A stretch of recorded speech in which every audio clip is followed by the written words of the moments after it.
Vamos então para a questão 6, acompanha aí na sua tela. Se o dólar subir, então a inflação diminuirá. Vamos voltar aqui para o esquema e ver. Se o dólar subir, tá aqui, ó. Então, o que acontece? Acontece isso, verdadeiramente, para que se cumpra a premissa. Mas o que é que diz aí? Diz que as exportações aumentarão ou as importações diminuirão. Vai acontecer pelo menos um desses dois. Mas eu não sei se é a exportação que vai aumentar ou se é a importação que vai diminuir. E o item 6 está dizendo que se o dólar subir, a inflação diminuirá. A inflação diminuirá é aqui, não é? Diminuirá a inflação. Então, ó, eu não sei se a verdade está aqui ou se a verdade está aqui. Não é isso? Pode estar nos dois, pode estar somente em um. Então, a gente não vai poder concluir que a inflação diminuirá. Veja por quê. Acontecendo apenas um desses aqui, vamos supor esse. Não é? Se o dólar subir, a gente sabe que esse ou vai se verificar, não é? Então, ele já se verifica com o E acontecendo, não é isso? E digamos que esse fosse falso, não tem problema. Aí o que acontece? Esse E vinha verdadeiro para cá, mas o I sendo falso, deixa eu botar aqui, ó. Tá imaginando, né? Ó, aqui ficou V a premissa, não ficou? De V para V, porque no OU, com um V dá V. Mas aí, ó, quando o falso aqui viesse para aqui, esse I ficaria falso. O que já garante a verdade, do condicional. E essa inflação aumentar poderia ser verdade ou mentira, já não importa mais a essa altura, porque quando um condicional parte de falso, ele já dá verdadeiro. Veja aí se você entendeu. Eu vou tentar mostrar de novo, não é de um outro jeito, para que não é de outro jeito, mas é com mais cuidado, porque é meio complicado isso, você tem que entender. O que ele afirma é que se o dólar subir, é certeza que a inflação diminuirá. Então, ele está dizendo, ó, se o dólar subir, vai repercutir aqui, ó, que é certeza que a inflação diminuirá. Tá vendo? Inflação diminuir quer dizer que inflação aumenta, tinha que ser falso aqui, né? Para ele ter razão. Mas eu estou lhe mostrando que a verdade assumida aqui, como ele amarra, não implica necessariamente que isso aqui chegue falso.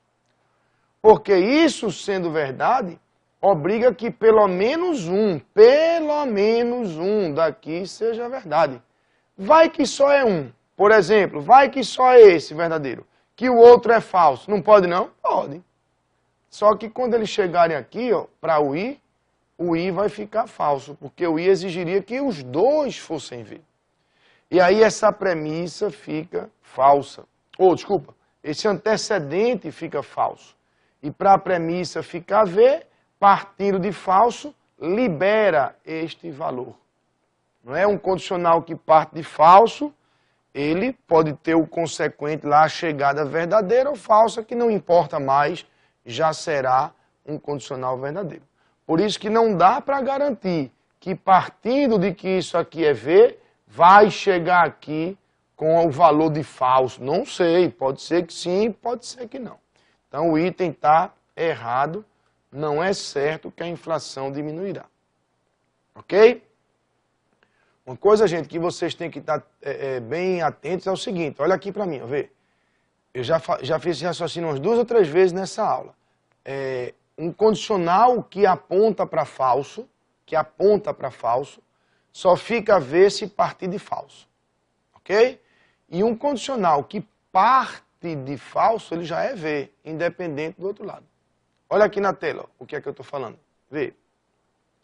Se eu tiver um condicional assim, ó,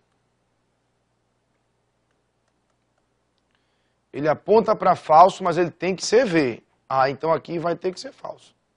Porque se meter um V aqui, vai ficar de V para F, não é? E se ele é assim, ó.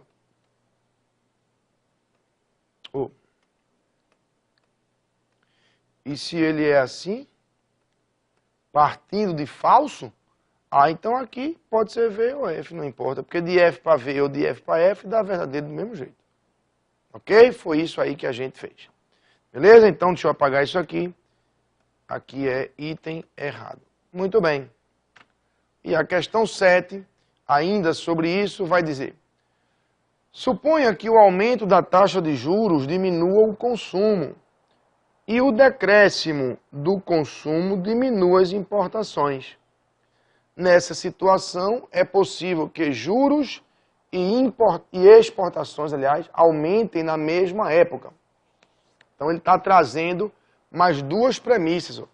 Suponha que, ou seja, imagine que é verdade isso, parta da verdade disso.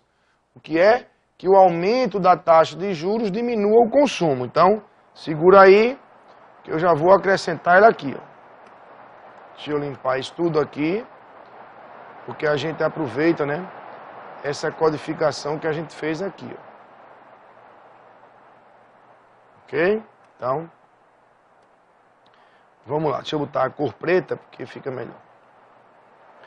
Ele traz mais duas premissas. A primeira é que o aumento da taxa de juros diminui o consumo. Então, quer dizer, se o Bacen, né, aumentar a taxa de juros, o que é que vai acontecer? O consumo diminui, não é?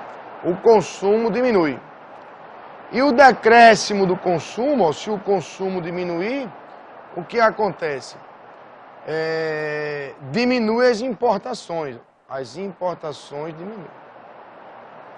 Ok? Então, vamos imaginar também, né, que isso é verdade. Aí ele diz: sendo assim, é possível que os juros e as exportações aumentem na mesma época. Ou seja, é possível que você tenha os juros aumentando, quer dizer, o Banco Central aqui aumentou a taxa de juros, né? Não é? E as exportações também aumentem. Está dizendo que é verdade, que isso fique V e isso aqui também fique V, ó, ao mesmo tempo. Bom, como é que eu vou saber se isso tudo pode ficar V ao mesmo tempo? Se eu puder cumprir a verdade das premissas. Porque uma coisa é certa, eu tenho que partir da verdade das premissas. Eu tenho que partir da verdade das premissas. Então, como é que eu vou saber se dá para que BA e EA fiquem V simultaneamente? Bom, se eu conseguir partir da verdade das premissas com ambas proposições aí verdadeiras, é porque isso é possível. Vamos ver se é possível? Vamos lá. Se o BA for V aqui, isso vai ter que ser V, e aqui também isso vai ter que ser V. Porque aí eu já parti da verdade dessas duas. Confere? Aí o CD verdadeiro vai repercutir aqui. O que obriga ID a ser V. Sim ou não? Ok? Muito bem. Aí, ó, o ID sendo V, vem para aqui, não vem? IDV, IDV. Até agora está dando, não tem problema. Eu já deixei 3 verdadeiros. Mas olha o que vai acontecer. A negação de inflação aumenta, está verdadeiro. Então, a inflação aumenta, aqui vai ficar falso. E aí você teria um condicional, não é? Aqui, ó, partindo de V para F. E assim ele ficaria falso. Ou seja, você não consegue, ao mesmo tempo, cumprir as duas coisas. Está vendo? Você não consegue que o Banco Central aumente a taxa de juros e as exportações aumentem simultaneamente. Não consegue isso. Senão você não consegue cumprir a verdade das premissas, já que essa daqui daria falsa. Veja que é uma sequência de implicações, não é? Uma coisa que você assume aqui, ó, com BA verdadeiro, já implica aqui, que implica nisso, que implica nisso, que sobe para cá, que implica aqui. E quando você vai ver, você está todo amarrado. E amarrado de um jeito que já não consegue mais cumprir a verdade de todas as premissas. Então, o item afirmou que, nessa situação, seria possível os juros aumentarem e as exportações também na mesma época. Está errado. Isso não é possível. Ok? Muito bem. Então, veja aí se você entendeu tudinho. E, aliás, desde a questão 5, né? 5, 6 e 7 foi tudo sobre essa história aí dos juros e tudo mais. Beleza? Mas tem mais, né? Tem aí, olha aí.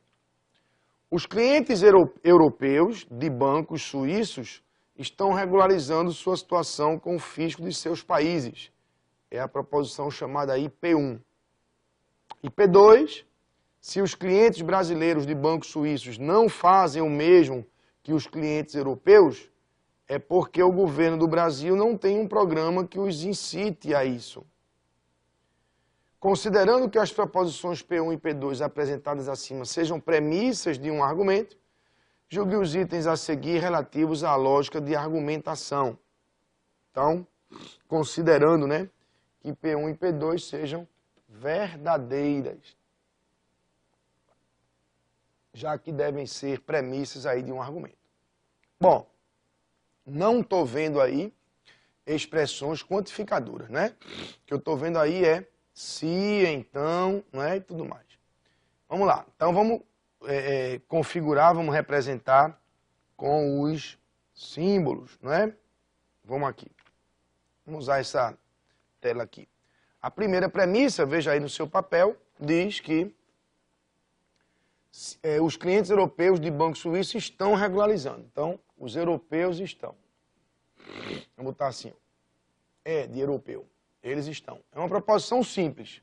Os clientes europeus de bancos suíços estão regularizando sua situação com o fisco de seus países.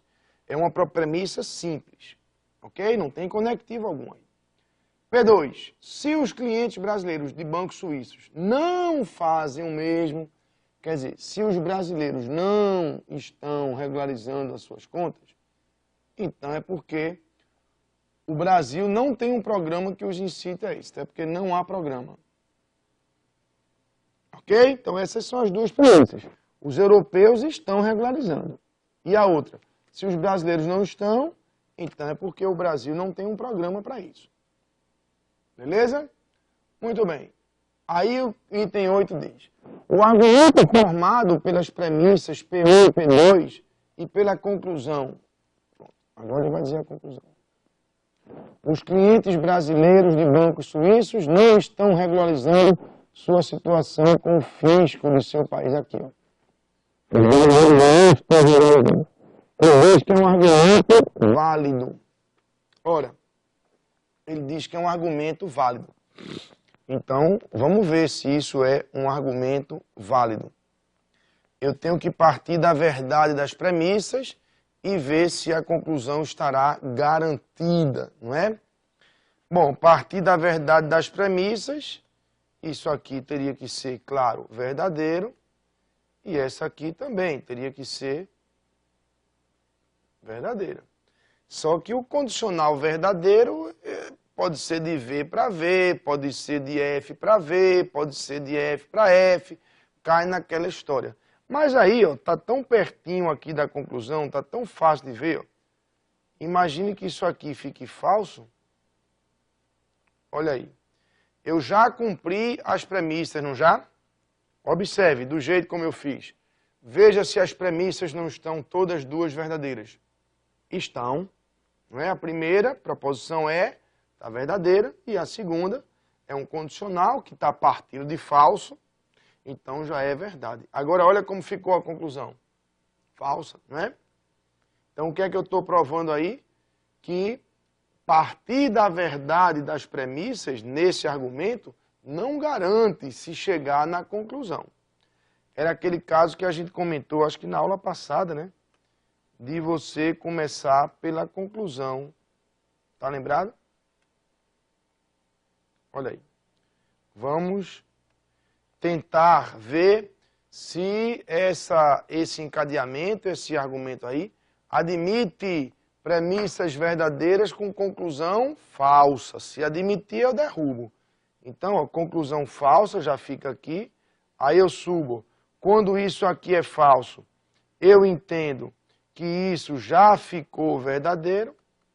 E como essa é uma terceira proposição, independente das outras, pode ficar V sem problema.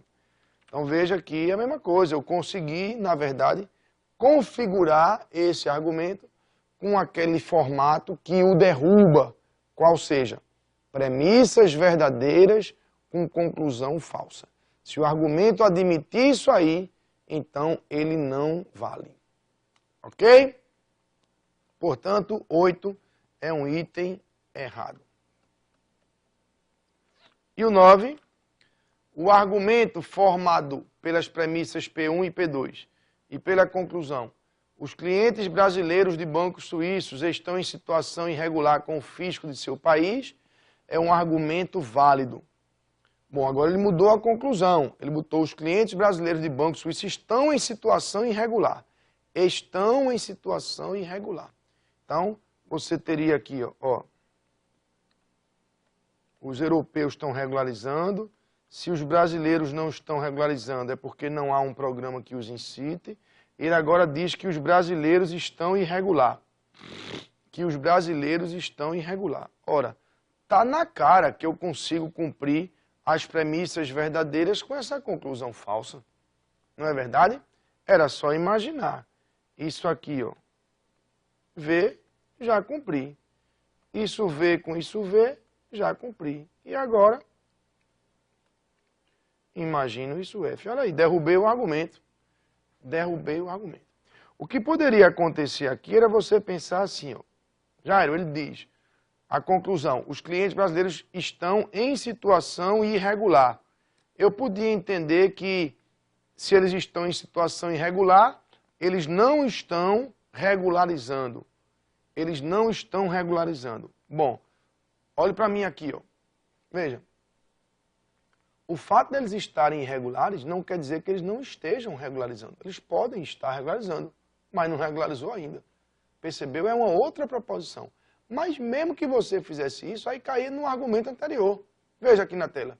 Se você achar que dizer que eles estão em situação irregular era o mesmo que dizer que não estão regularizando, caía nesse, ó, que de todo jeito não vale. Que de todo jeito não vale. Então não tem jeito. Esse aí também é um item errado. Ok? Então, está aí a nossa verificação de aprendizagem. Beleza? Concluímos então, gente, agora de forma definitiva essa primeira grande parte do nosso curso, como eu falei, da lógica das proposições. Agora a gente inaugura um segundo bloco grande, né, que é o último, o segundo pedaço grande aí dessa divisão de conteúdos, que é a parte da lógica matemática, o raciocínio lógico matemático, onde a gente vai ver aqui, por exemplo, princípios de contagem, né, conjuntos, probabilidades, coisas que estão sempre sendo cobradas aí em provas de raciocínio lógico. É uma parte mais difícil, Jário, tu achas? Eu acho. Eu acho que é mais difícil porque, por exemplo, contagem exige mais raciocínio. Não sei se vocês acham, mas essa parte que a gente acabou agora, existe uma teoria por trás, né?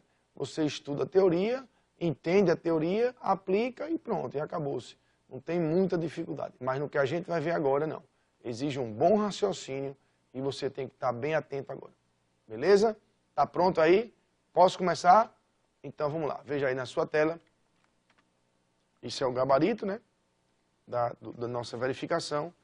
E agora a gente vai ver esse item de análise combinatória que traz os princípios de contagem. Vamos lá então. Bom, toda essa teoria, gente, ela começa com dois princípios.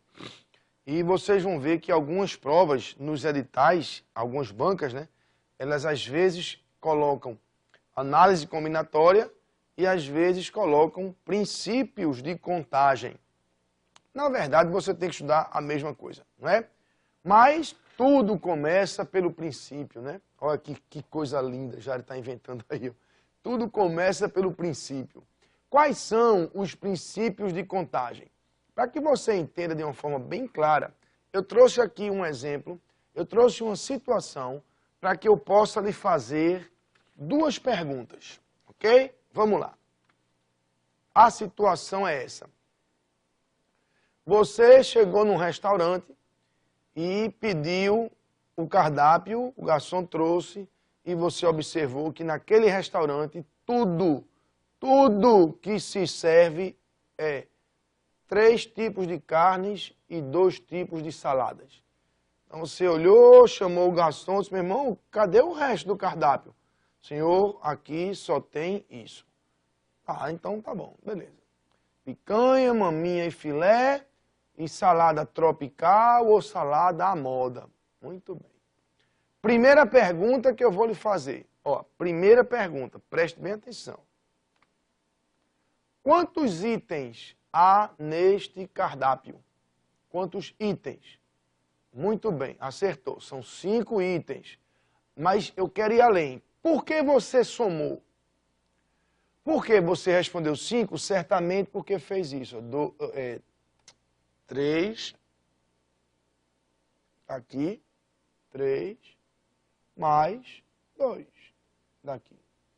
Eu tenho, portanto, 5 itens. Mas vamos entender por que você somou. Sabe por que você somou? Porque você está contando o quê? Itens. Você está contando itens.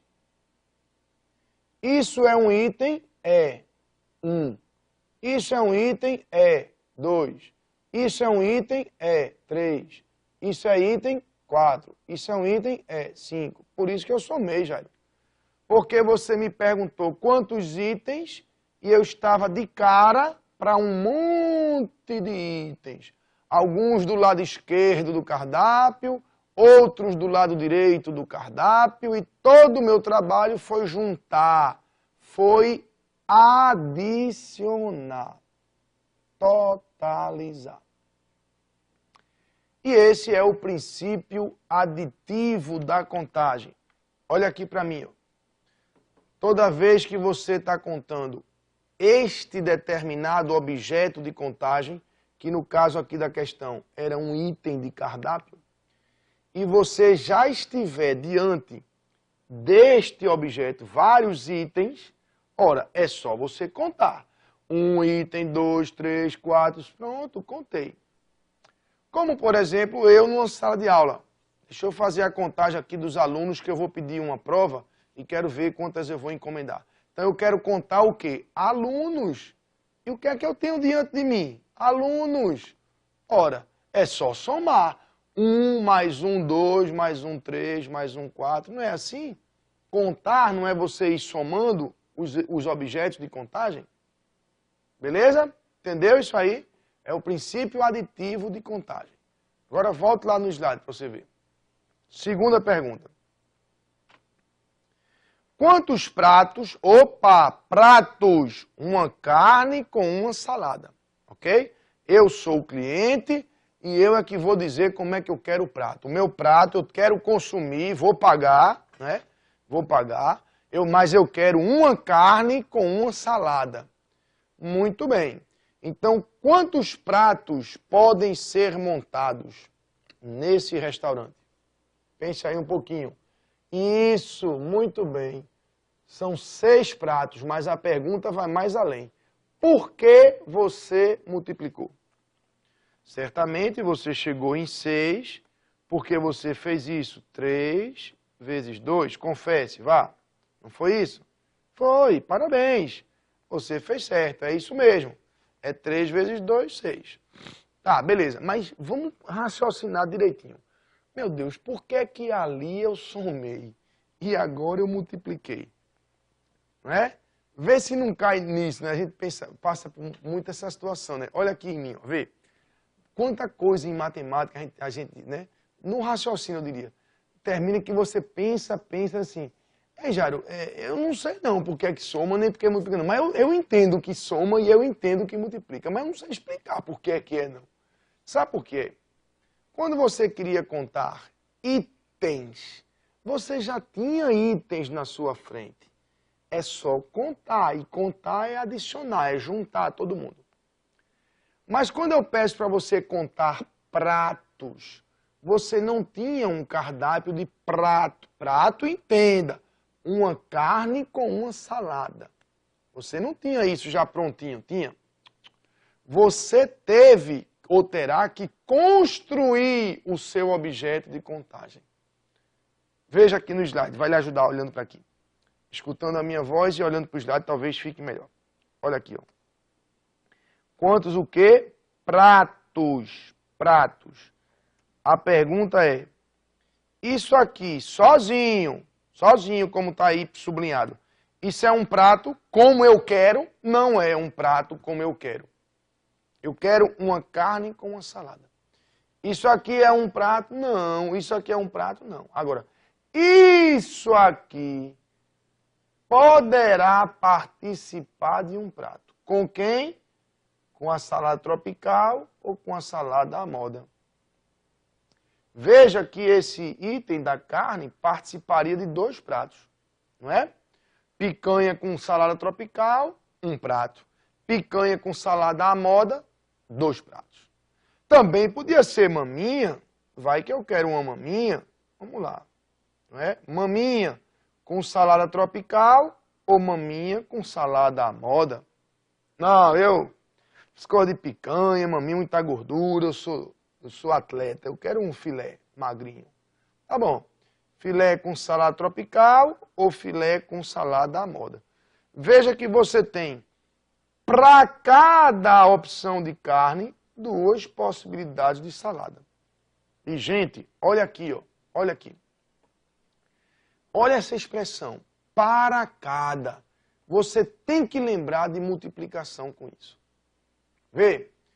Galera, ó, tô de bom humor, tá certo? Tô de bom humor hoje e tô feliz da vida, então eu trouxe para cada aluno aqui da turma R$100 para você depois fazer aí um lanche, beleza? Para cada aluno R$100. Aí você olha assim para a turma em volta e faz, danou-se, meu velho. Jairão endoidou mesmo. Nós somos 50 alunos. 50, ele trouxe 100 para cada. Para cada, o cabo endoidou, ele trouxe 5 mil e vai jogar fora com a gente. 5 mil? Por que 5 mil? Claro, Jair, você trouxe 100 para cada e nós somos 50. Ah, então você multiplicou, não foi? Claro que foi. Se é 100 para cada, você trouxe 100, 50 vezes. Olha a multiplicação aí, ó, vezes. Percebeu? Qual é a grande lição disso aí? Você tem que ter todo o cuidado com o objeto de contagem. O que é que você quer contar? Eu quero contar itens de um cardápio. Ora, tudo que tem na minha frente aqui são itens. É só juntar. É só somar. Não, eu quero contar pratos. Ah, o cardápio não está lá com os pratos já montadinhos, tá? Picanha com salada à moda, picanha com salada tropical, não tá. Você é que vai ter que associar. Então você, na segunda pergunta, está construindo o seu objeto de contagem através da associação de elementos de 2 conjuntos. Nesse caso, meu velho, multiplicação. É o princípio multiplicativo. Ok? Olha aí no slide, veja lá. Quantos itens? 3 mais 2, 5. Quantos pratos? 3 vezes 2, 6. Ok? Princípio aditivo e princípio multiplicativo. Esse princípio multiplicativo é justamente aquela contagem por árvore, não é? Você imagina aqui, ó, vê, uma carne com 2 saladas, a outra carne com 2 saladas, a outra carne com 2 saladas. Tá vendo? Eu formo 2, 2, 2. Quantas vezes 2? 1, 2, 3. 3 vezes 2. Beleza? Então, esses são os princípios de contagem. E o estudo da análise combinatória é todo em cima disso aqui. Ok? Segura aí um pouquinho, que daqui a pouco eu volto no terceiro bloco para a gente mergulhar mais profundamente aí nessa tal de análise combinatória.